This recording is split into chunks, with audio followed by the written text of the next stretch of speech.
Hello and you're very welcome to another edition of the JMac Podcast. I'm John Man. Of course, this podcast is sponsored by OrgaRetro.com. Check the website for all your retro gear needs and wants. And today I'm joined by a good Cav man, so there's finally a bit of sense being brought around the place. So Éamon O'Reilly, and Éamon is the clinical lead physio at Sparc Dublin and used to play his trade for Cavan, Shannon Gales and Ballyboden, St Ennis in Dublin. So Éamon, how are you, my good man? What's the crack, John? How are you getting on? Are you well? I'm good. How are you after last night? I know. Yeah. Yeah, not great now, to be fair. Yeah, it's not a great result for the old pool last night. And you know what the gas thing about that is everyone's talking about Van Dijk being out, but it's actually the other end of the pitch we're having the problems at the moment with the lads not firing up front, Salah, Mane and all. So yeah. You'd have to get that in anyway, wouldn't you? Good dig it. Because you were slagging me a few days ago, but United not making the cut, and we might win tonight. So who knows, sure, what will transpire? Yeah, sure. And you're keeping good. And so how's things up above in Dublin? You're telling me off air you don't have time to scratch yourself. It's busy. Yeah, it's busy at the moment. All right, and it's only going to get, I suppose, busier as we return to play. You know, lots of guys itching to get back in the pitch at the moment. So the big thing will be, I suppose, how guys get back onto the pitch and how do they do that safely. But listen, I think everyone's ready for off. Like, get out for a gallop again, including myself. So yeah. Yeah, definitely, without a doubt. And I suppose how have you found it all, Éamon? Like, I suppose I always kind of lead with this question with COVID, and it's changed everyone's perspective for the good, the worse, and the better. And you know, aside from your business and everything that goes along with it, I suppose how have you found it personally? You know, we have been in it last year and a bit, and no massive end in sight at this present minute in time. So how have you found it all, Éamon? Like, I suppose you take the good out of it, don't you? Like, there's no point in wallowing in sorrow with it. You know, it's obviously a sad time for a lot of people in terms of losing family, etc. But you know, on a personal level, you're just trying to enjoy the family. You're trying to enjoy, all the things that you can do, and obviously you're positively looking to the future to see, what's next, because this isn't going to last forever. So you'd be hoping that we'd soon see the end of it, and all the good news hopefully coming out about vaccines today is replicated on a daily basis for the next while, because they've been kind of giving us bad news for a while. But I think like next weekend, when we see the lads back out, inter-county training, and I'm involved here in the club, managing the minors, and if we can get our lads out in the pitch again, like, it's another sign of the handbrake coming off. So that's good. But you have to look positively at it, don't you? There's no point in being stuck in misery about this, because it's been so tough for a lot of people. Yeah, definitely. I agree with all that. And I suppose, how important is it to kind of pick up the phone and obviously ring relatives, relations, former teammates, anyone at all, and just to kind of lift their spirits, lift your spirits, because at the end of the day, there's no real outlet, you can't even go into a coffee shop, nothing really, no nightclubs, pubs, nothing at all, and so it's just how important is by means of WhatsApp or call to that nearest and dearest? Oh, it's massive. Like, it's massive. And I guess I'm in a situation that probably a lot of cabin people find themselves in Dublin, having been home for 4 or 5 months. There might be no one at home with parents or whatever else, and it's not easy. You're trying to get them on the WhatsApp calls as much as you possibly can. You're trying to get that connection with the kids and stuff, or just basically even your friends. You're trying to keep those, the Zoom parties at the start are kind of gone. The kind of whatever table quiz and all, but you're still trying to keep in touch with the lads that you've grown up with or gone to college with or whatever, and have the crack as much as possible virtually as it is now. Yeah, definitely, without a shadow of a doubt. And I suppose we can kind of touch on to suppose a bit of football into things. And you obviously represented Cavan, Ballyboden, and Shannon Gales, I suppose. So you have a nice blend of stuff there. And I suppose we can touch on a little of your early days with Cavan. I suppose, how did you find kind of playing, as you were saying, for the likes of Matty Kerrigan and some good managers and some good times in early days for the Cavan football team? Yeah, listen, like, I was looking at the guests that you've had on previously, John. Like, I'm not even claiming to be half the footballer of those guys. I suppose I was involved for a few years in different guises and underage and stuff. And it was great to be involved. Like, Jesus, there was guys playing that time that, like, I grew up basically admiring, like, 40 from our own club, who are, like, an absolute hero of a footballer and of a fella. And the likes of Peter and Dermot and Mickey, and Jason, like Jesus, those lads were, when you're like, I was only 18 or 19 kind of coming into that, and those guys were so far ahead of me. It was unreal really, to be just around them. And probably, were great lads to especially like the West Cavan lads, and to be fair to Peter as well, Jason and Fordy would always be trying to have your back and trying to push you on or whatever, and Peter as well, like Peter, because I would have taken freeze like Peter. So, but again, I'm not even in the same conversations. Those boys have played a little bit, lucky enough to wear the jersey, and at various different age groups, and obviously a bit with the seniors, but not that level, to be fair, with Cavan. But every time you get to put on that jersey is a very, very proud day for any young man from Cavan. And the way the lads have gone these days now, since 2011 and onwards, even these guys have brought it to a totally different level, and just really, really proud of the lads in terms of what they did for the county last year and how they've represented themselves as a group, really. Yeah, definitely. I suppose obviously you're from Blacklion there yourself, and it's very, very rural Ireland and even Cavan, I suppose. So I suppose when you did kind of get on to any of the kind of the Cavan setup and that, so a proud moment for yourself, your family, and I suppose the work that you did put in with Shannon Gales, because obviously Shannon Gales. It's a small club down there in Cavan, so any Cavan contingent to get onto the Cavan team, it's a proud moment for yourself, Éamon.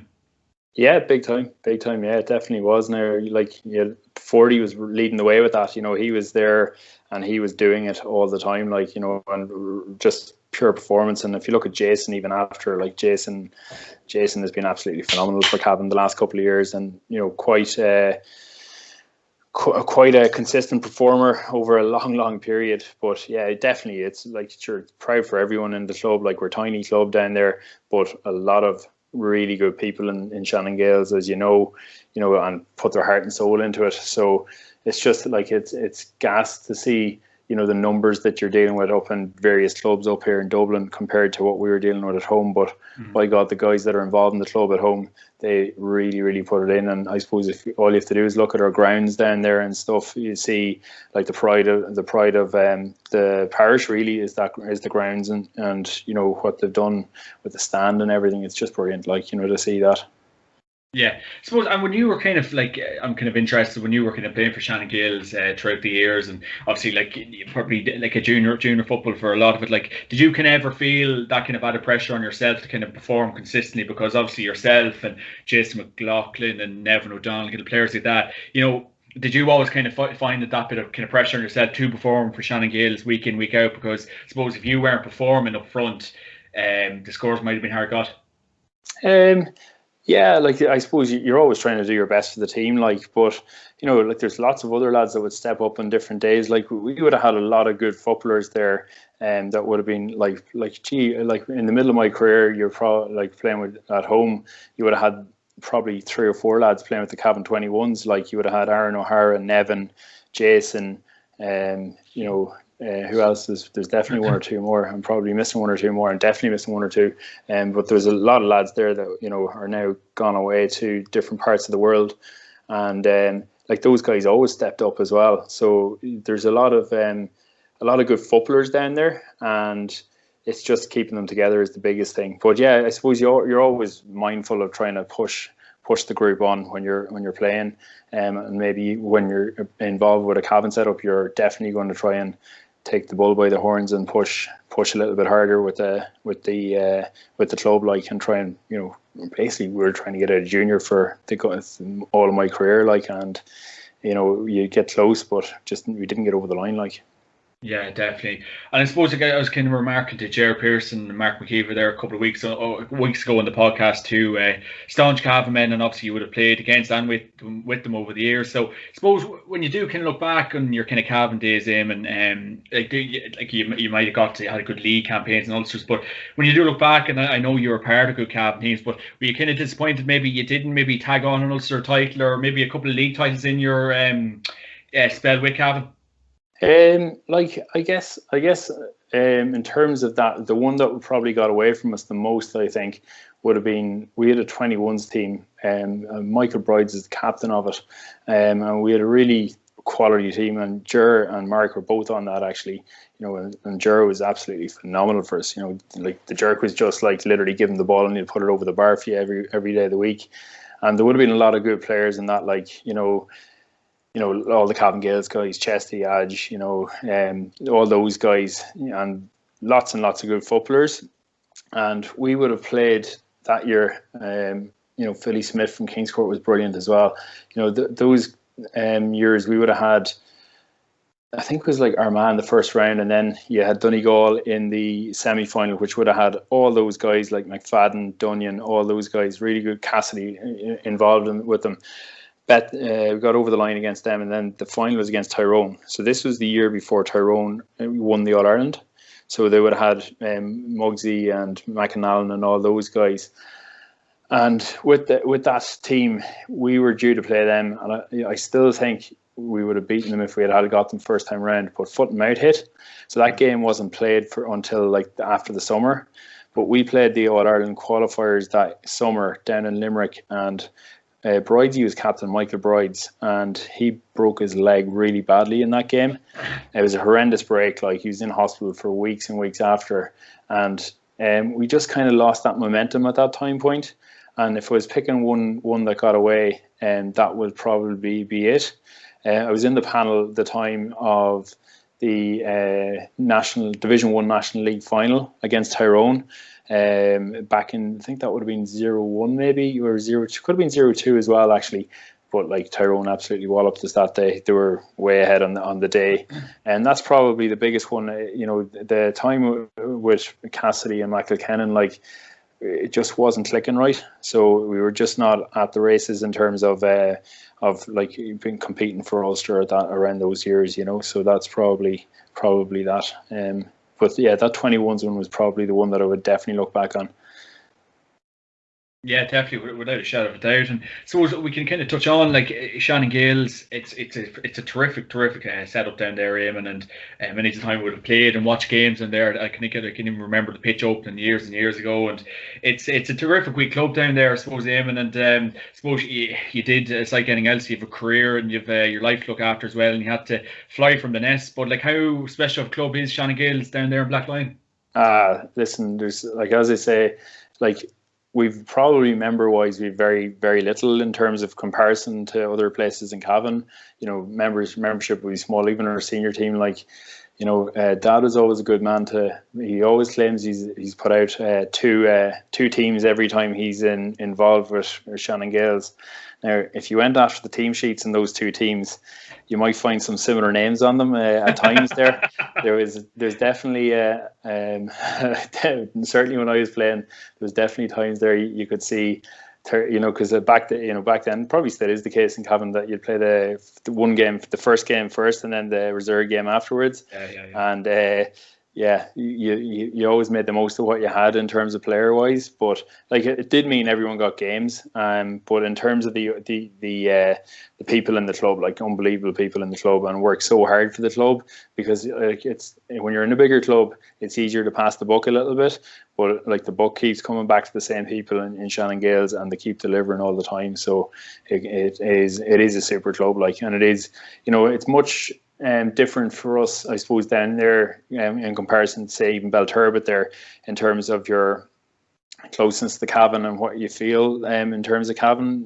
We're having to go through the north to get to Cavan, so you're going through places like Derry Lynn and stuff in Fermanagh, and you're cut off a little bit. Obviously, our club was all the way up into Llangevlin and that, but we would go to Cavan direct. But in terms of that, you've also then got the other side of things, which is, you look at anyone around where I live at home, and we absolutely love Cavan, because we're on the border there, and we're having to stick up for ourselves against the old enemy across the bridge in Balcoo there. And so, very proud Cavan people down there as well. And like, there would have been a lot of happy faces and a lot of flags out in Blackline last October, November time, when we were on the march. Yeah, definitely, without a doubt. And I suppose like it's a terrific setup, as I was kind of alluding to there. Like, and I suppose like it'd be just be really fitting, I suppose, if you could probably, because I watched you in the I think it was at the junior semi final against Den, and you just came up short that day a couple of months ago. Obviously, a quality Den team, but like, wouldn't it just be fitting maybe kind of go along with that setup that you have down Black Lion to maybe be in the intermediate championship and kind of climb up the ladder, I suppose, Éamon? Yeah, and to do that, like the best teams do that. Okay, so the best teams will get over the line. Like no one wants to be a hard luck story, and no more than the lads down there. They don't want to be hard luck stories all the time. But they'll fight hard. Whoever's around will play, and will get stuck into it. Like Jo is unbelievable. Like he is such a driving force down home in terms of what he gives to the club, and you know, Queeving's coming along there now as well, and we've got lots of other young lads coming through there that are quality footballers. But it's keeping them together, and it's keeping them, you know, I suppose, down home to train, down home that they're able to, you know, get into gyms in the winter and all of that crack. You know, the stuff that you need to be doing now to kind of really push on and develop as footballers and as athletes, really. So that's a big thing for the lads down home to be able to do, and hopefully, like this situation where, you know, you've got working from home going on now, that you'd start seeing some drift back home, that people will go home maybe and, you know, still have their job in London or Dublin and be able to basically work from Black Lion, which would be brilliant. If we could get a few lads from those places back, you know, you'd be in with a great shout of pushing on. You know, they were very close in that Killinkere game 2 years ago. Like, they were so close to getting over the line in that game. I think they were 4 up with 5 to go, and Killinkere, you know, had quality footballers and had shown it all year, and they managed to get it back and get it over the line. Like, yeah, geez, absolutely. And I suppose, you know, when you look at Shannon Gale's football, and I suppose it's kind of junior championship, but like at the end of the day, like there is a lot of good teams in that, as we were kind of referencing, and you know, intermediates, as I well know, is a very hard competition to win as well. So you are up against it in the junior championship as well, Éamon. yeah, at the top, like, there's definitely, if you look at the top 4 or 5 teams there, they compete in the intermediate championship, no problem. Like, you know, it's getting out of the junior is the big thing. You know, like you see a couple of teams yo-yoing, but a lot of teams actually go on and do quite well in the next season in the intermediate. So, like, the standard that you're looking to get to is definitely higher, but it is achievable. So, you know, the lads just need that, you know, you need a good year of focus to get out of it, and really focus in on what you need to do that, you know, all the various aspects of the game, but it is possible to get out. Yeah, absolutely. And like, I suppose, can you, when you did kind of start off with Shannon Gales as well, your early days, like, and obviously going to the pitch at like 7 or 8, obviously with your dad probably bringing you up, like, and when did you kind of get the ball rolling with Shannon Gales? And yeah, like, I suppose under 8s, under 10s, I suppose. Ah, yeah. So you're playing under 12s, and you're about 5 or 6 down there. You know, you're stuck in the corner, and, you know, try and get a odd score or whatever. But yeah, you just go up through the age group, and I was lucky enough to have dad, like, pretty much looking after me the whole way up through the ranks, like, and into senior then. So, no better role model to be kind of looking at. And lucky enough, when I would have started playing seniors when I was 14 or 15 or whatever, and sure, I was stuck in the corner and he was stuck at full forward. So if you're ever in a spot of bother, you know, that wouldn't be long getting sorted out. Like, so that's the handy thing of having your dad beside you in the full forward line. Yeah, definitely, without a doubt. And we were talking off air about the great man Tom Riley. Used to be the former chairman of the Cavan County Board years ago, and I have a great story. Years ago, I think it was the 2010 All Ireland final. I was saying to you off air, and he's good pals with my uncle Sean, and he by hell by high water, he got a young man, a fresh faced young man, Cav All Ireland ticket, and he's an absolute gent, and fair play to him. Del boy, I think, as you described him. Tom Riley, Éamon, a few words on him. Yeah, well, Ash, listen, like, dad, like, there's not too many people in Cavan football that don't know my dad. Like, yeah, he gets around in terms of Cavan football, all right. But yeah, that story you're after telling there now, that is typical of All Ireland final day, when you're basically going to a match. Would have happened more than once, let's put it like that. You go up to a match with him now, you may as well just head into the ground and watch the minor match, because he is moving quicker than you'd probably see him moving the pitch. But no, listen, I was very lucky to have dad growing up, and he was, you know, very instrumental in a lot of guys down our way, his careers, in terms of getting us out and developing footballers that could play for Shannon Gales. And then he moved on obviously into Cavan and did the same, putting in structures and stuff that allowed that.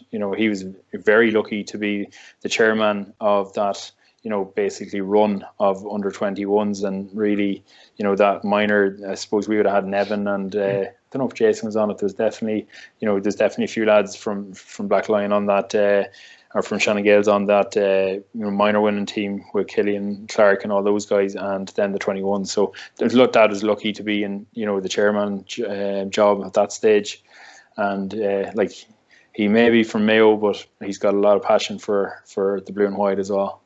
Yeah, geez, without a doubt. And I suppose how as you were kind of referencing there, how much of an impact has he had in your career? Even people around Cavan as well, because seeing Tom from the outside, he just seems very driven, very passionate about everything he kind of puts himself into, and it's just a great GA man. Oh, 100%. And that's not just on the pitch. Like Dad would want everyone to do well off the pitch as well. And anyone that's in his sphere, any of the lads in the club or whatever, any of the lads in Cavan, he'd do anything for them really. He knows a lot of people. He's got a lot of contacts, so he'll always try and sort a lad out, especially the Cavan lads and anyone that's involved in that kind of situation. He would be more than willing to give them a dig out, or could he put them in contact with someone, or all that kind of stuff. So he's down home. There's not too many of the young lads coming through now that haven't gone through his hands from a coaching point of view, and off the pitch as well. He'd always be ear to the ground kind of a fella at home as well. So and listen, you'll knock a bit of crack out of him as well in terms of everything as well. You see there, even on our WhatsApp and the family WhatsApp today, he's trying to rise a few people on it as well. So yeah. Absolutely. And I suppose I kind of always remark on it, we don't probably see many men like Tom around these days, and he's a great character. I think he's always had a kind of good imprint on Cavan football, and I suppose it'd be great nearly, and I know maybe as a GA we can maybe gone a bit conservative Éamon, but isn't it great to kind of have, I know obviously your dad, but isn't it great to have a man like Tom in Cavan kind of pushing it on and having a good I suppose input into Cavan football? Yeah, and Dad's hugely passionate about it, and hugely passionate about this current group, and making things right for those lads, and trying to get, I suppose, as making the best of what we can make in terms of pushing it on from a performance point of view, and pushing it on from to see that Ulster that would be as good as Mayo winning All Ireland for Dad as well, and it's not just him though. There's so many people, I know you see it on Twitter and stuff, where there's guys getting absolutely lambasted, county boards getting lambasted all over the place. But if you look at the guys that are in there at the moment, all the county board lads led by Kieran, those guys are doing their best to try and help us succeed as a county, and I think that's really important, because there's stuff happening now at the moment that is laying foundations for the future of Cavan football, and it takes people with vision to do that, and it takes people to actually put the accelerator on that and push it on. So it's not a case of showing up on a Sunday and Tuesday, Thursday and a gym or whatever during the week. There's a lot of stuff in the background that county boards have to get stuck into and really I suppose provide for our county teams and development squads, etc. And those guys, and Dad is hugely passionate about that, but there's a lot more in there as well that help out with that. Yeah, absolutely. And I suppose we can touch on your current club, Ballybowden St Enda's in Dublin, and I know a right few gentlemen that play for that team. It's a fantastic setup. I used to work near there as well, and I suppose a word on Ballybowden and how welcoming they were to you at the start when you made the transfer from Shannon Gales in. Yeah, well, as I said, my career was not what the caliber of the guests you've had on previous, but I came up here and played a bit. Probably I was in my early 30s. No, it was probably actually heading towards my mid 30s at that stage, and came up here, and the club had been absolutely super. It's a unbelievable club up here. It's a bit different to down home, and that's probably a big difference. Is down home where there is a really good community, and it does revolve a bit around GA. Whereas up here, your community really does hone in on the GA, because that's what links everyone together. Because it's easy to get lost up here in, you know, house and estate after house and estate, or, you know, like it's easy to just become anonymous up here. So the club is absolutely where a lot of people find their identity. And you know, there's probably a lot of differences between Dublin clubs and rural clubs, but that community sense of community is unbelievable. And Ballyboden St End like it's a brilliant club in that regards. And you know, I'd have nothing but good things to say about all the people in the club. You know, and the work that goes in up here is absolutely unreal as well. Like, you know, people talk about all this, the funding stuff and all of that, and that's a different conversation altogether. But like, I know volunteer on the ground, there is people. Now, the big difference between here and down home is that, you know, there's just way more volunteers to put in that work. But like the volunteerism that goes on here in terms of coaches, in terms of, you know, cleanups in local parks, you know, a lot of community stuff going on as well in the club.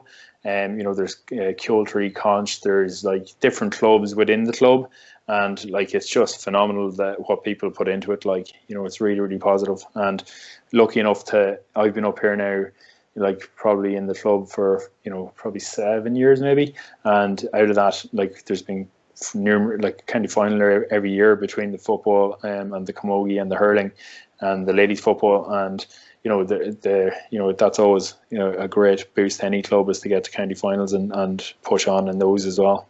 Yeah, without a shadow of a doubt. And we were kind of referencing there last night, you were kind of saying about the transfer from Shanna Gales to Ballyboden, and so what did you kind of make of all that? I suppose obviously the standard of football, and like I've always kind of heard that the standard of Dublin club football is as good as County League Division 2 or 1, so it just goes to show where it's at, Éamon.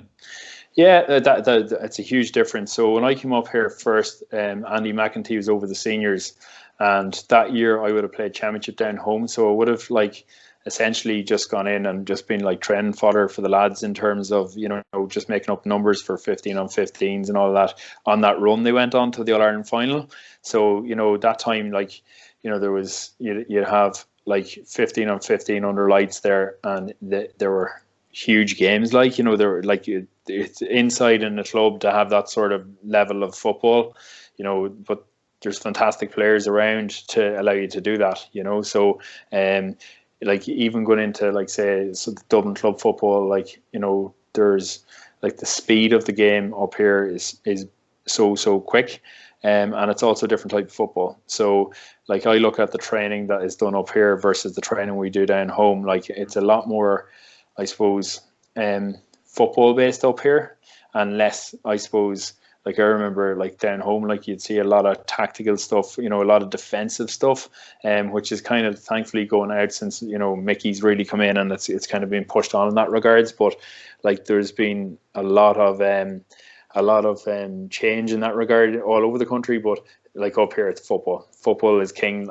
always is king, which is brilliant especially for a forward like myself. You know, you just love getting involved in those training sessions where it's all about backs and forwards or kicking points or whatever else. And it's just the ethos. The ethos of Dublin football is basically, you know, play ball. And like, I noticed a lot more kick passing in games up here, a lot more of that type of play. Whereas, you know yourself when you're watching, you know, Cavan club football, even a couple of years ago, it was like a lot of hand pass, slow down play. Whereas if you look at our championship last year down home, like, it was a fantastic championship, and it was nearly like guys just decided, right, no more defending here, we're going for this. And sure, geez, we had some cracking games in the senior championship last year at home. Like, you know, it was like, I watched pretty much all the games on the streaming service, and like, it was brilliant football, absolutely brilliant. So the big thing I would always say to guys, ask me about it up here, like, what's it like at home? And like, if you look at our players in Division 1 and Division 2, or even down in Division 3 as well, in the Intermediate Senior Championship, like, you've got some cracking footballers coming. They're as good as all of them will compete up here. 100% will compete up here. And it's just, I suppose, it's that mindset that we are able to compete, and that is the most important part of it, you know. Yeah, absolutely. Of course, guys, this podcast is sponsored by OrgaRetro.com. Check the website out for all your retro gear needs and wants. I suppose, Éamon, when you did kind of make that transition up to Ballyboden and obviously the standard of play in Cavan, like were you kind of like when you're watching on, maybe kind of getting your feet in Dublin club football, were you kind of thinking, Christ, the step up is huge here?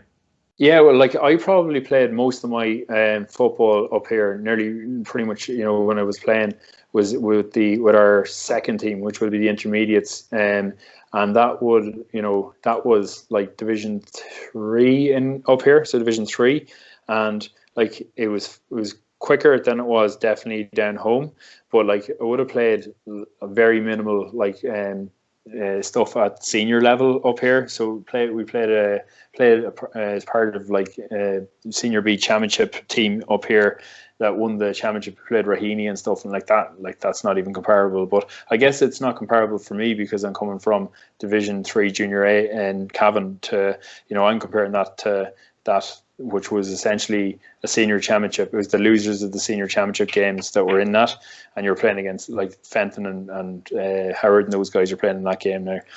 We were well down on players that time. That's why I was called into action at that stage, calling the old lads out for that game. There's a lot of guys away or not around for those games at that time.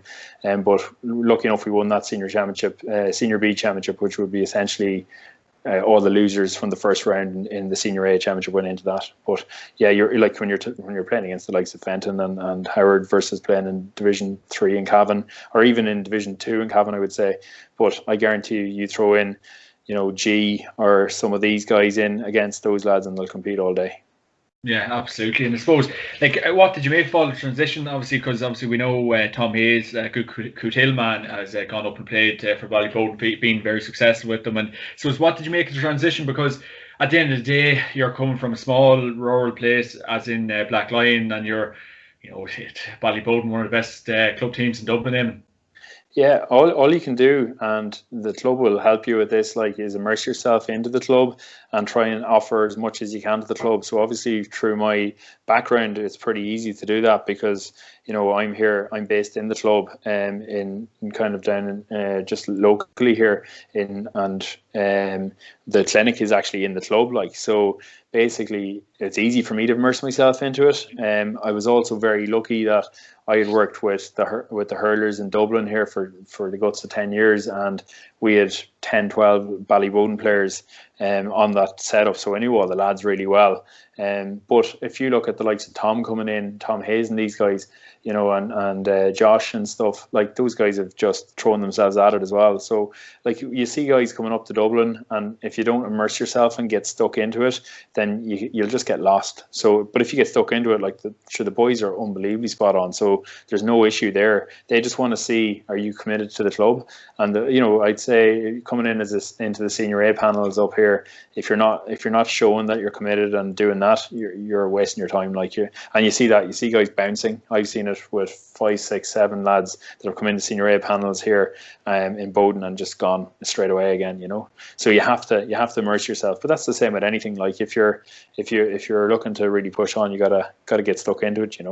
Absolutely, which is any room for a washed up Junior B Bilturbis. I will put the transfer in and we'll see what happens, but I can't see. Anthony Rainbow is always looking for one of those. Stick him in full forward and see what he can do. Like, just Michael Darragh McCauley will get him just to play in the ball and Pasquale coming off you and away we go. Like, doesn't get any better than that.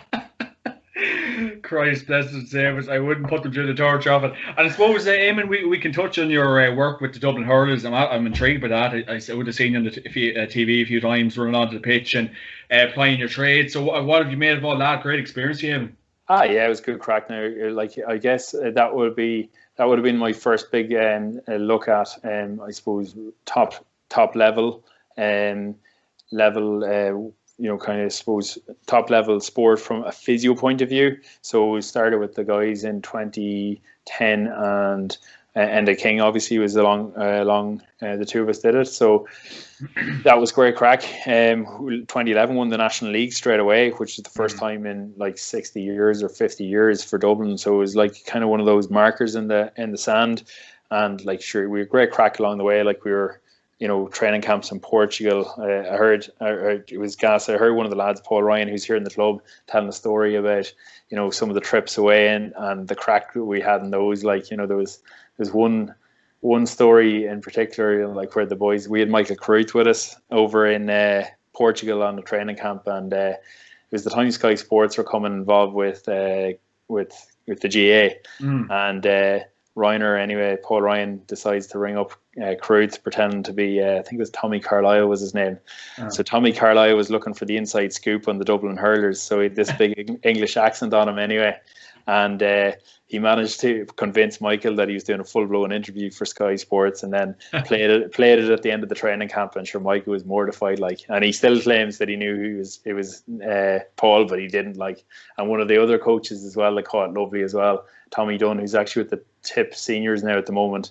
They rang him and said they were from Parnell's. So Parnell's in Dublin obviously were a big money club, but they got a load of money for the property. And basically said to Tommy, listen, Tommy, we'll fly you up, a helicopter job up to Parnell's every night. And Tommy was going along with the crack anyway. I thought he wasn't giving too much away, but he wasn't saying no either. But again, end of the training camp, bit of crack, throwing out these videos of the boys doing this, and so the lads were just beetroot red, it's great crack.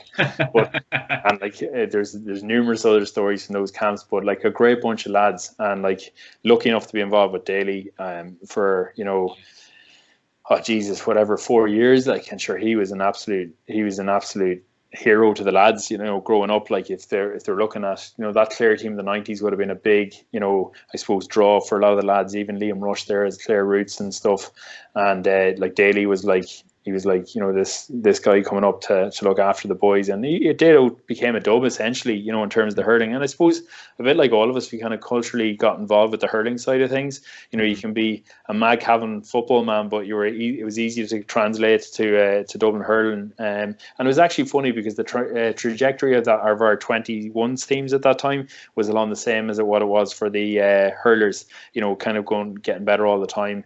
Won a Leinster in 2013 with those guys, and it was really, really good for me because obviously interested in the coaching side of things as well. So I got to see 4 different managers over the years there, and you're just kind of picking off what's good for some guys and what was bad in other setups, and you could really compare. But Dale was, man manager wise, was as good as I've seen. He's unbelievably good. Yeah, I suppose what was kind of like to be a part of that kind of elite setup as well, because obviously you were casting a good eye on the coaching end of things, the physio end of things, and I suppose to kind of see what it's like to kind of have a look into that elite setup that Dublin GA is. Yeah, would have seen a bit of that obviously when in the early days we were playing with Cavan, but I guess it pushed on so much in 10 years, and even this last 10 years it's changed so much again in terms of what's expected. When I think back to 0, 01, 02, 03, the gym was only starting to come, Armagh were only starting to kind of show off that the physique side of things, and then you had 10 years later it's a totally different setup in terms of everyone's athletic, everyone's really powerful and really pushing on, and it was nearly like an upwards trajectory with footballers and hurlers over the last 10 years. And again with coaching as well, the game has changed so much coaching wise over that time period, and there's a lot of, I suppose, influence from other sports coming in now, which is really interesting, and how you can adapt it to Gaelic football, and that's another interesting, I suppose, side of things in terms of how you can basically make the best use of what you have and draw from other sports. Yeah, absolutely. And I suppose you referenced the fact Dublin won the Leinster title in 2011. I suppose what was it kind of like to be kind of even running around Croke Park as well, Éamon, and just to kind of get a feel of that, and kind of look after the players, and just in the heat of the battle, kind of get involved. Yeah, it was good. Yeah, but I'm looking back to last November, and I think every one of us would far rather be the guy running onto the pitch with a number 1 to 15 or 1 to 20 on his back and absolutely going at it. Like playing is obviously the ultimate. So I guess what they say about physios is a lot of us are failed footballers. So that's what I'm putting myself as. Kind in of Dublin.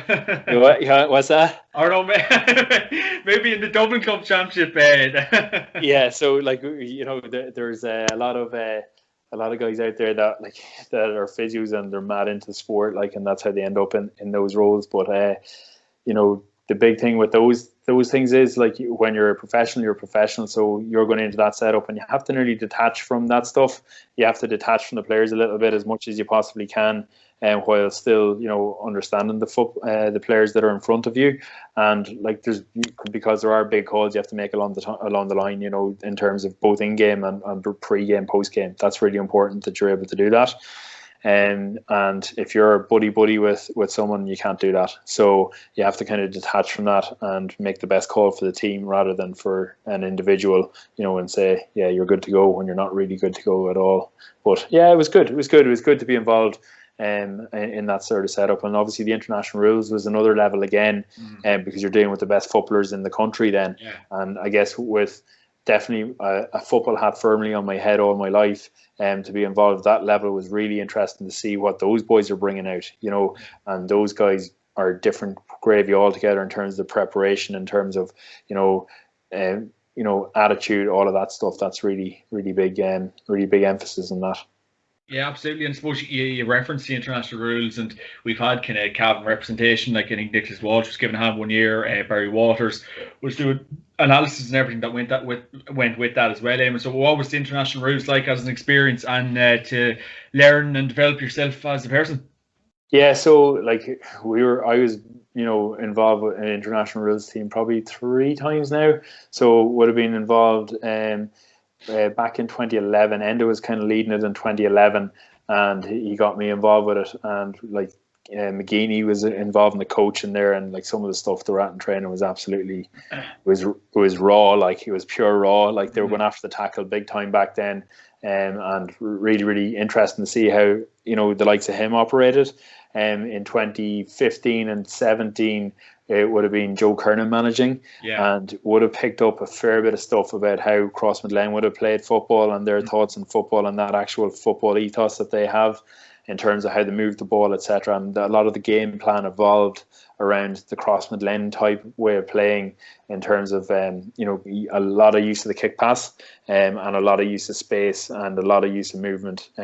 Porrick Joyce, in terms of like I know Porrick Joyce is going to be a success with Galway if they give him long enough, because he's a serious man now, a serious operator on the training field, and a serious operator when dealing with players. Really, really good.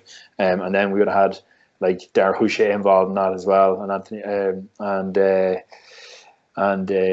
from Kildare, Dermot Early as well. And like they were good crack now as well. And Dermot, was good coach, and Dara is a character for sure. But the players class players.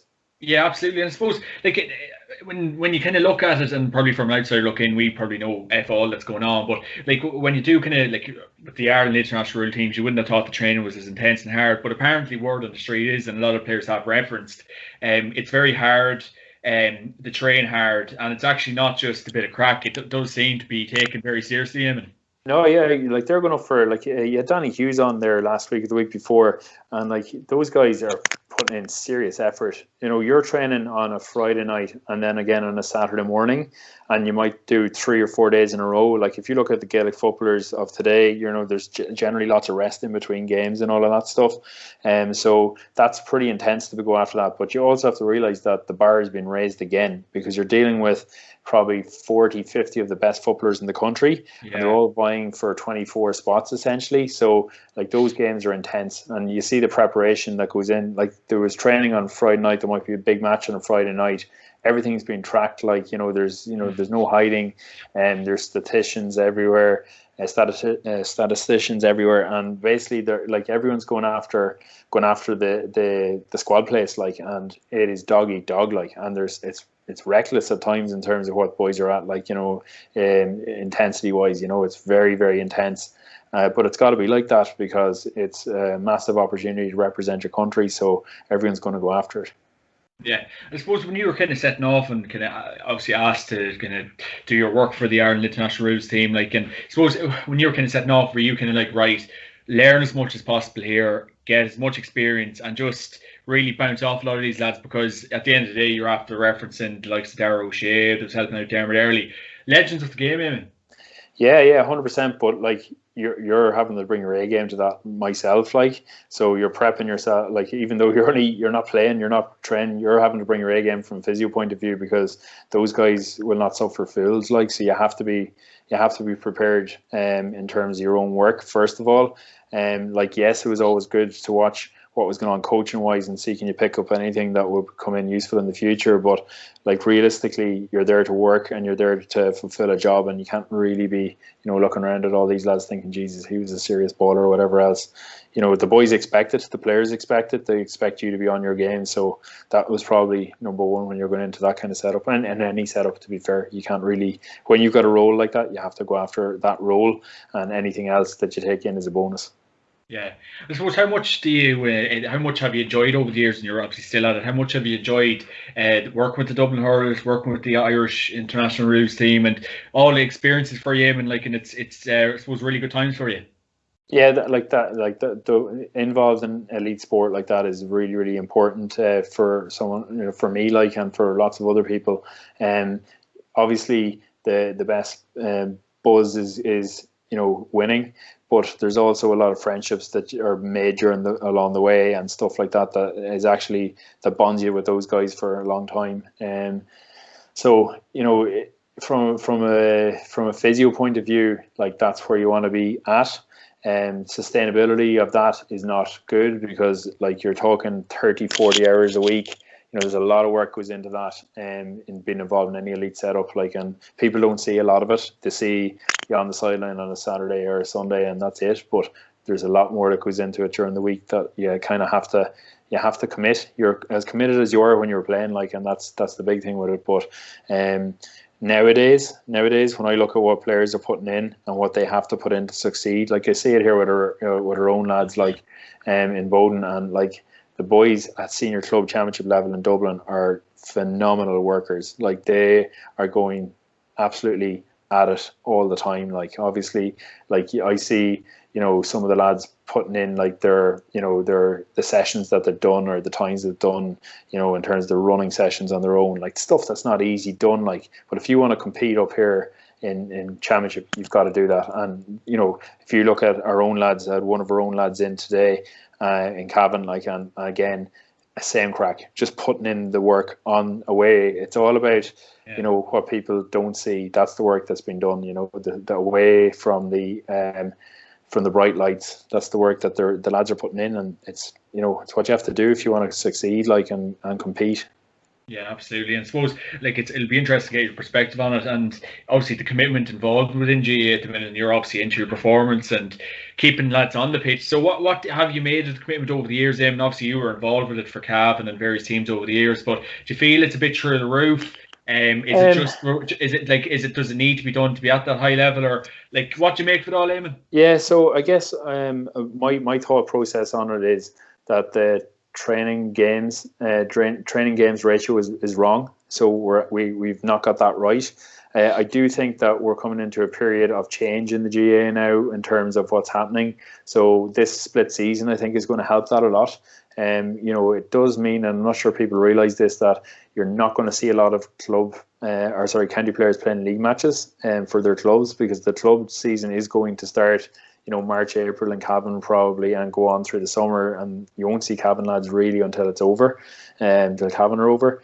But like, that will make it better for the county players, because they will now go in probably, could be a January 1st start, or that's when they're allowed to go back training, but their games are coming thick and fast then. Like, if you ask any player, county player at the moment, last summer or autumn time, they got a run of games there that they've never got before, in terms of bang, bang, bang. If you look at our lads were getting better as they went along. Like, they were actually getting better as they went along. So there's, I would have spoken to Andre Quinn about this, and he could never understand why they're leaving the couple of games or the couple of weekends between games, because lads should be able to go week on week, and that's the way they're being conditioned to go.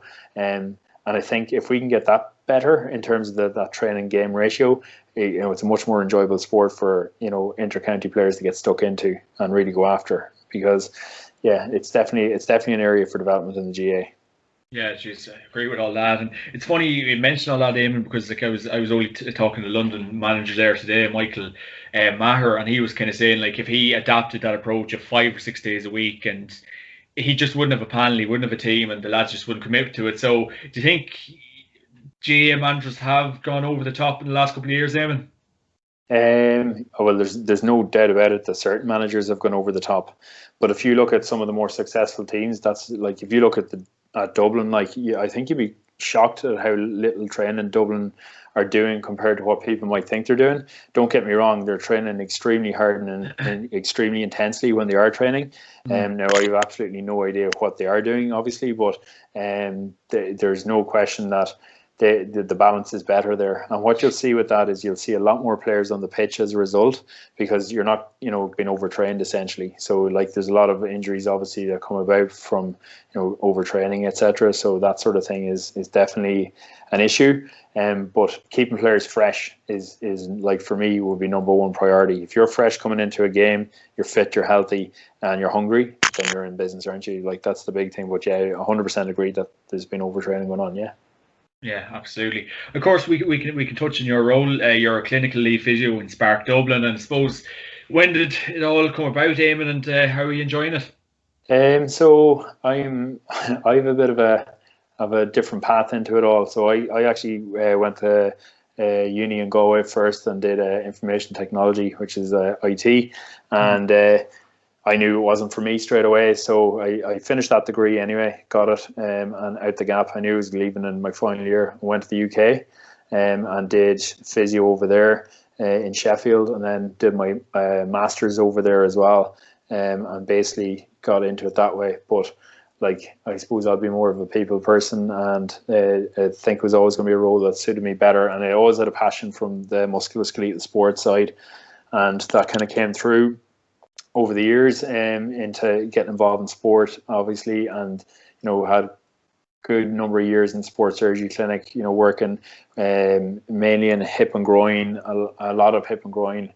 See guys from all over the country coming in there, mostly good portion of GA players and stuff, which is really enjoyable working with those types of lads, and always good to get involved working with high level athletes that you would get coming in from all over the world, really, into the sports surgery clinic at the time. And then moved on to set up my own clinic here in Rathfarnham, and now another one in Sandyford as well. So, and it's always good, actually. It's always good. We get loads of Cavan lads in the whole time. So it's always good to get those guys in and actually, get an insight into what's going on in the various clubs around the county. And if I can feed back the information to my Éamon, if their Shannon Gales are playing them, I'll try to do that. But unfortunately, the guys that we're playing against never give up that information, so I don't get any tactical insight into it.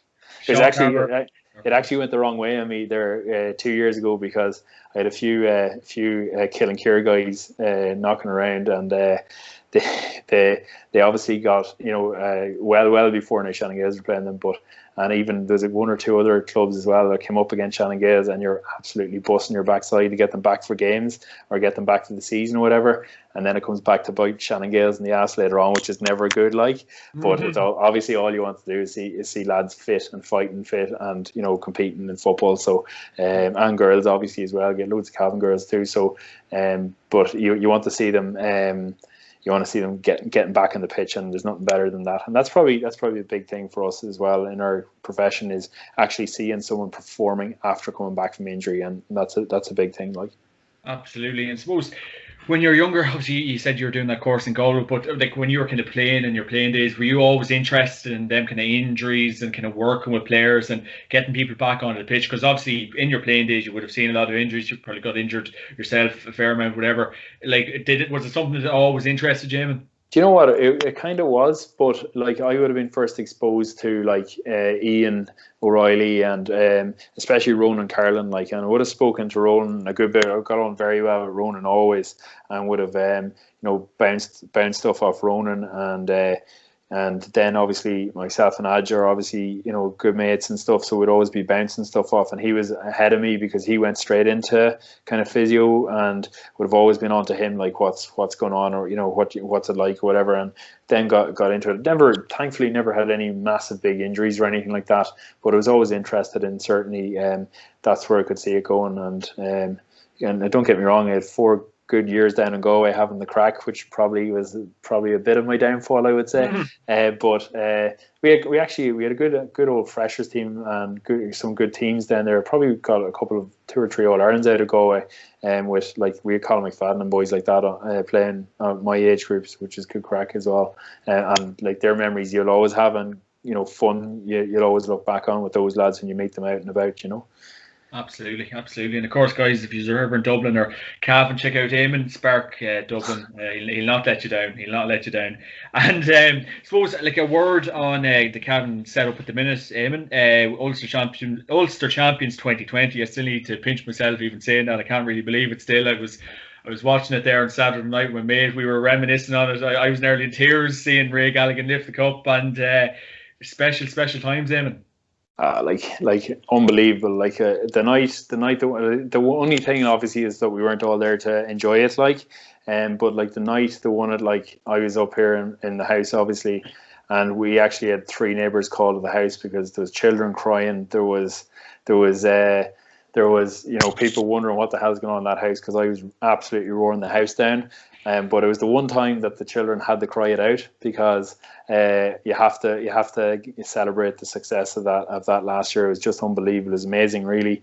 And like you'd be so proud of those guys in terms of what they've given us, because like it showed character right from the first day, down in Clonus against Monaghan, and Ray kicking that point, and then coming in into some pretty horrific circumstances at half time in the Down game. Like we were out the gate at that stage, and Down were absolutely well on top. And the boys pulled it out of the bag, and you have to give it to Mickey and the management team, like Dermot and all the lads and Martin and stuff. Like the boys got it right a lot of the championship. Obviously there was a few times there you'd be tearing your hair out going, why are they, doing this? Why are they sitting back, and why aren't they pushing on in that Monaghan game especially? But like you could see what they were doing in the end, and like got it spot on against Donegal. Like if you remember that Donegal game, like Jason was phenomenal in that. Like Ryan McHugh didn't get a touch. Like he didn't get a touch in that game at all. But that group of players are a special group of players, and I would have nothing but the highest respect for all of them, because culturally that group has changed a lot in the last 5 or 10 years, and you have to give credit to Mickey and Dermot and Martin for that, and Andre as well, like those guys, because they have changed. Like if you want to play for Cavan now, you have to step up to the mark rather than it being handed to you, and I think that maybe is something that is really, really positive from the last number of years, that there's some massive leaders coming through, Niall and Ray, and lots more of the lads as well, but that those guys are actually driving the bus. Essentially they're bringing the thing on, and it's really, really impressive to see that, and nothing but the high respect for the lads. Yeah, it was just fantastic, and hopefully this year we might give it a good stab as well. Fingers crossed. And Andre Quinn as well, Éamon, a great man. I think Ronan Flanagan was saying to me a couple of months ago he's had a fantastic influence in Cavan football. And a word on Andre, Éamon. Yeah, Andre is a top bloke. Like he's he's coming from a high performance setup, in London Irish there. Like if you look what he's done in the past, his CV speaks for itself. Like, if you look at that England team, his prints are actually on that England rugby team. Joseph, Watson, these guys all came through his hands. The London Irish Academy, when he took over the London Irish Academy, was I think the lowest ranked academy in the English Premiership, and when he left, the highest ranked academy there. He's highly sought after coach. But what he's done in Cavan, and a lot of guys will reference this, I'm sure, if you're chatting to anyone around the place, they'll tell you about what he's like. He is a high performer all day long. He demands high performance out of everyone around him. from a county board setup, from a player setup, from a management setup, from anyone involved with him. He demands high performance all the time, and that is the culture that the boys are building and are doing really well with. But I guarantee you now, over the next few years, you know, he'll be key to that and pushing that on, because he's got such an influence on development squads with Dermot and, you know, all the coaches there. And he is also obviously athletically developing our players to compete at senior championship level in Ulster and in All Ireland's, you know. So he's got a massive role to play, and it needs to be well supported by the county board as well, which he has been. Yeah, absolutely. I couldn't agree any more than that. Éamon O'Reilly, thanks a million for joining me on the JMac Podcast. And of course, this podcast is sponsored by OrgaRetro.com. Check the website for all your retro gear needs. Éamon O'Reilly, that was a privilege. Thanks very much. And you're a gentleman, and thanks for joining me on the JMac Podcast this week. Sound, John. Thank you very much. Cheers, Éamon. Thank you. See you later, sir.